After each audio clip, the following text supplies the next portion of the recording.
Race mode, easy sport. This thing did have a launch control, didn't it? Oops, wasn't me.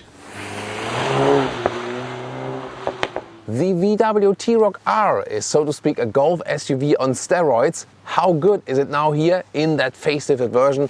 With Thomas on Autogefuehl, let's go! In front there's some grille and spoiler changes with the facelift, but it's more that the normal T-Roc versions look now more like the R, for example, especially the R line looks now more identical to the true R model.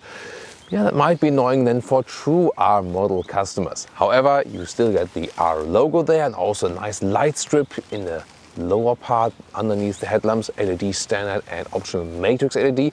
And then you also have additionally that lower vertical daytime running light. That is of course a very fancy option, and also in the lower part a really strong spoiler. It works very well with the typical R color, the lapis blue, which is also somewhat Thomas blue here on Autogefuehl. Short look behind the scenes here with, of course, a fitting Thomas blue microfiber towel then fitting to the exterior color of the car. Okay, that's coincidence. Or is it?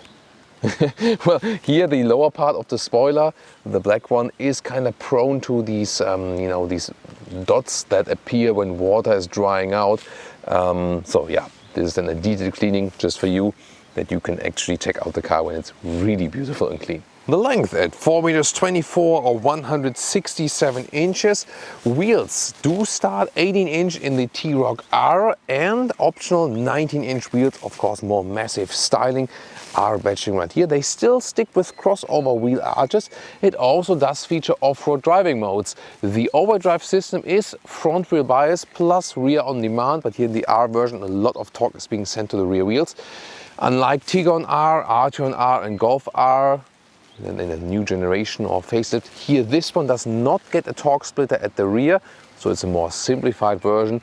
But still, we will see in the driving part how agile it still is. By the way, you've probably already seen it. It's one of my big hobbies to dress accordingly to the vehicle color.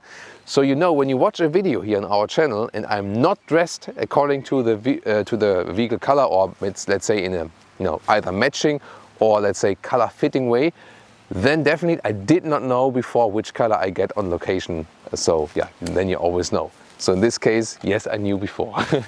And what's also interesting, here at the C-pillar you have this color, yeah, carbon fiber like, but it's, just like a sticker or something.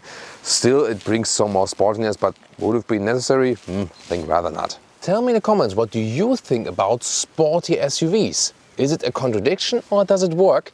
Design-wise, it's always a challenge, but here in this case, I think it really worked.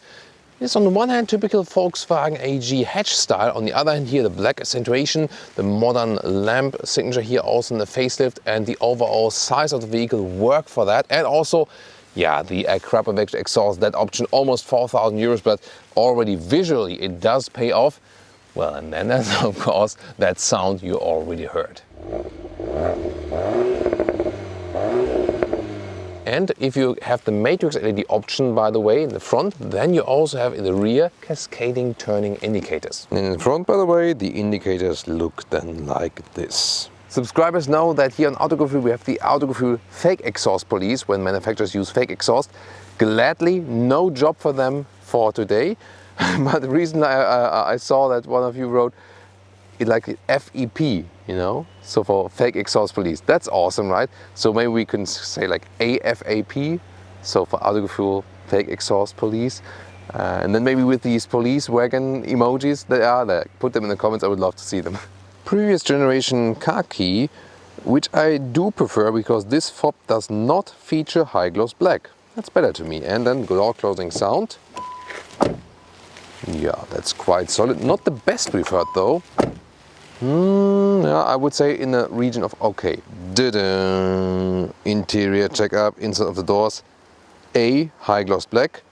B, hard pack at the inside of the doors. Well, at least this soft part for your armrest is good. And the window levers are also good quality. And this is easy to control.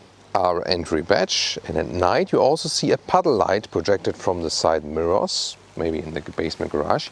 Then R steering wheel, blue inserts and also blue contrast stitches at the inside. That's beautiful. Then you have hashtag capacitive BS buttons at the steering wheel right there. Left side also with the R mode selector. I'll talk to you about that when we drive the vehicle. Right side to control something of the digital instruments, which are right here, and also standard here for the T-Roc R. Standard also these beautiful sport seats here with gray microfiber R stitching, then fabric inserts right there, also with that blue styling. They look great and are also indeed comfortable. Then you also have some leatherette applications as beauty element on the sides. The R sits 20 millimeters lower in the base suspension, which is then a stiff one, or option you can get the DCC, the adaptive suspension, which we also have in this vehicle. And you have a good mix of seating position. It's not too low, it's not too high, kind of crossover style or compact SUV, and also steering wheel up and down, in and out. You can find a very nice position, and indeed these sport seats here are not only looking good, they keep you tight at the same time. They even deliver good long-term comfort. And headroom with 1,89 m or 6'2", plenty of left. Interior overview, new with the facelift here, now soft touch material at the top of the dashboard. That's a good improvement. Then you will start 8-inch screen with some knobs. This one, the option 9.2-inch screen. Then once again you see here perforations at the side of the steering wheel and shifting levers. Digital instruments, that happens while agile driving. You can however bring the consumption down to around 9 liters on 1 kilometers with long way motorway driving. Then it's 26 mpg US, 31 mpg UK, but yeah, most of the time it will be a little bit worse indeed, like you've seen here. Then you can also change these views right here, and if you stick with that one, you can also change what you want to see in the middle part actually. Also GPS, and then you can also make that one full screen like this. This infotainment system, basic menu, that's simple enough. If you want to change sound, for example, Beats audio system is an option. Let's soon test that. Here the car internal GPS is just too slow, not really responsive. This software won't win prizes, and also not the hardware that is behind it. Here you will rather use Apple CarPlay. Beats audio system here is actually quite decent to listen to, like that. This then here the overall CarPlay integration, of course. Also Android Auto is possible, wireless or via cable. You can pick that then. I recommend the cable connection, it's more stable. And then you have a new climate unit. Yes, the knobs are gone. You have a capacitive BS solution in here. However, 4 capacitive buttons here, or capacitive fields or areas, it's quite well to use. You can either touch or slide. That's both possible, and it's like actually large enough to see. Below that you have 2 USB-C chargers, inductive charging pad, and also the massive shifting lever. Dual clutch transmission is standard. And then an off-road driving mode selector. Not sure how often you will use that. And then we have cup holders, but they're not adaptive actually. That's a hit and miss. And then some more space underneath this armrest. Rear bench also features the sport seat layout with the gray microfiber. Looks really amazing. And if there's a tall driver, there's not too much knee room left. So I only fit in here because the seat back is kind of soft. So yeah, I have to then, you know, spread my legs a little bit, then I do fit better here. Headroom wise, however, this is no problem. And overall, the seating position in the rear with that single seat setup is also very decent. Again, you shouldn't just have 2 long legs. 2 USB-C chargers then here now in that middle area in the rear in the facelift. 3 times in. And sitting in the middle part is again a knee problem, but not a height problem, although it's of course a little bit stiffer than here in that middle area. By flipping the logo, electric hatch, and you end up with just under 400 liters, so not too much. Length, it's at 77 centimeters, or yeah, just about 30 inches, not too much. The overall height, like the total height, is about just over 60 centimeters or 24 inches, and the width, that's actually a good measure, is a good meter or 40 inches. And you see here the cabin trolley in the vertical way. That's already a problem, at least with that happened. That's live on Autogefuehl. Let's try that again. The car was cheating together with the cabin trolley. They were working together. Really? Well, that way it does work. And total length 115 meters or about 60 inches. Under the hood there's a 2-liter 4-cylinder turbo petrol engine with 300 horsepower. 4.9 seconds is the acceleration figure, and all-wheel drive front plus rear on demand. And weren't there also times where they properly painted the hoods from the inside? Guess these times are over. Cost cuttings. T-Roc R facelift, 300 horsepower, putting it here into the race mode, and German Autobahn with acceleration from 50 kilometers an hour. Let's go. 150.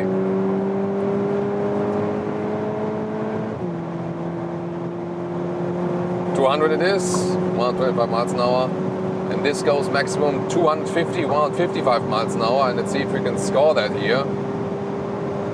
230. Yeah, it will be too short, but that was already impressive. Wow. Of course, now it's actually quite loud, but still well to control in the race mode. The suspension, the DCC, dynamic chassis control, also is a little bit stiffer. And this has it's normal T-Roc. This has superb handling here.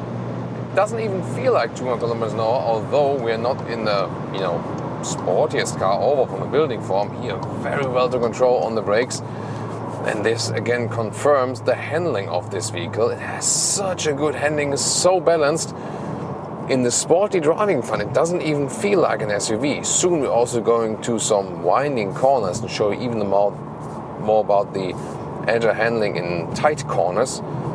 Wow, here also very good job on the motorway, and sport seats keeping me tight. Fabric surface here, not sliding too much. Also breathable here. Sunny day, I'm not sweating. This is a great job, and also nice feedback there from that Akrapovic exhaust, which is a nice option definitely for this one. Let's turn down the window. We're in the tunnel, still in that race mode. Let's see. Oh, there's the Dodge Challenger next to us.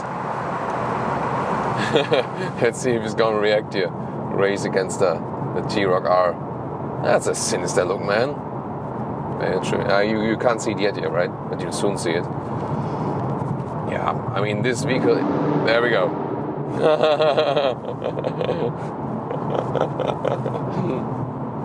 Yeah, here we go. He was responding now, and yeah, of course, static sound from that way higher displacement engine is of course outscoring in the T-Roc, although we have the beautiful Akrapovic exhaust mounted in the back.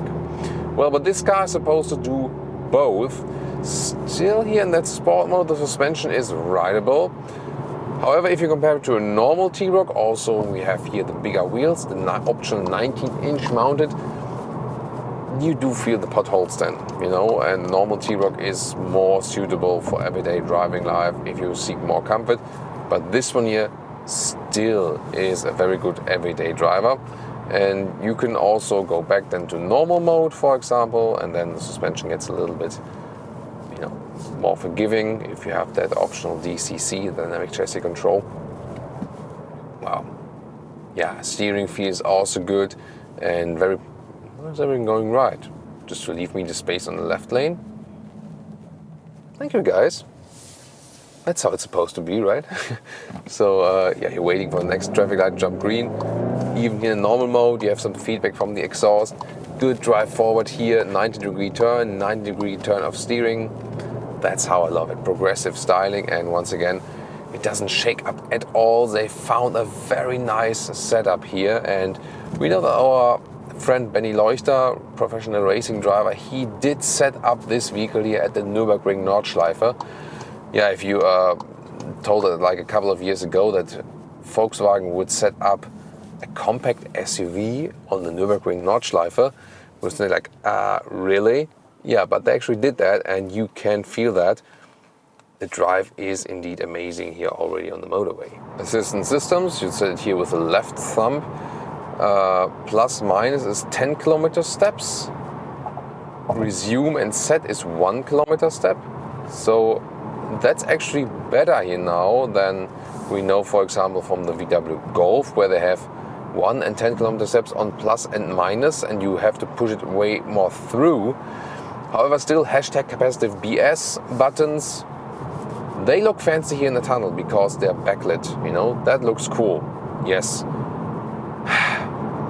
But they're harder to use while driving. The same goes for the Climatronic, which is standard here. For a capacitive BS solution, it's quite okay. Still, the manual dials would have just been easier to control. Yeah, and then you have the shifting pedals. There you can shift down yourself, and also the R button, blue illuminated. When you press it through, you just shift through the different driving modes one by one. And if you press and hold it, then it hops direct to the race mode. But you know, when you introduce capacitive buttons and then make them kind of like two-step, even more complicated. Now we shift down ourselves, and then we can even have spontaneous acceleration.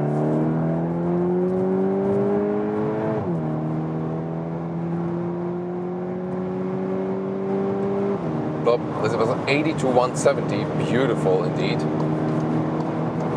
Yeah, and these shifting wheels are really large, you can easily reach them here in the corner. I have so much feedback from that suspension, that is actually good, it's fun. It's not too bumpy, although it gives a sporty feedback, and I'm really astonished how well this vehicle can do both, being a good motorway vehicle and also this performance car. That is a great thing to have. A Golf, of course, sits lower, feels sportier for that. But this one here indeed is some compromise. You say, hey, I want something for everyday driving, like which still offers comfort, has somewhat higher seating position, but gives me that goosebumps when I put it in the corners or on the motorway. That is possible. And these sport seats here are also really well built. Again, a good compromise, shoulder support, at the same time more comfortable than the normal seats. That is really cool. By the way, in the assistance systems you also have that travel assist here now, which is keeping you in the lane. So it works quite smoothly, so you are being kept in the lane here. Some steering, but again, not like hectic reactions from that steering wheel. So that's overall working very well. And there's also a blind spot monitor if you are at some point overtaken in this vehicle. Right, one more time. Race mode, now winding corners. Let's see about that agility. Again, nice input steering wheel. Downshift, of course, that comes a little bit sudden. If you want that a little bit smoother, then you do it yourself here with the shifting pedals. Now third gear, now I shift back myself in second gear. Now it's smoother racing transition and I can get around here, and yeah, that's cool. We have not a rear wheel bias, and there's also no torque splitter here like in the new Golf 8R or in the Arteon R or in the new Tiguan R. This one does not get the rear torque split. However, since a lot of power is sent to the rear wheels, it still feels really nice, really balanced. Again, no oversteer or something, but it really behaves very well here in these winding corners. Yeah, it's really a very, very fun car. With that facelift here, with more hashtag capacitive BS, it's not that I would say you have to go for the facelift. I would easily pick one from the used car market, go for the pre-facelift for more real buttons. The engine is not really changed. Some stylings, but that rather counts for the... Oh, have you heard it plops? Clock, clock, from that Akrapovic exhaust, really beautiful. So easily check the used car market for a pre-facelift version. Delivery times are long at this moment anyway. And I think the pre-facelift from the user interface was better. However, if you can get maybe a good lease at some point, this facelift will also do fine. Not too big of a difference than driving wise. And of course you can always go for the smaller infotainment screen, which still has these buttons here for the volume and also for the zoom in and zoom out. That also makes it somewhat more analog and somewhat more like the pre-facelift. Here one more time now. Really tight corners downhill, also shifting down, good steering control.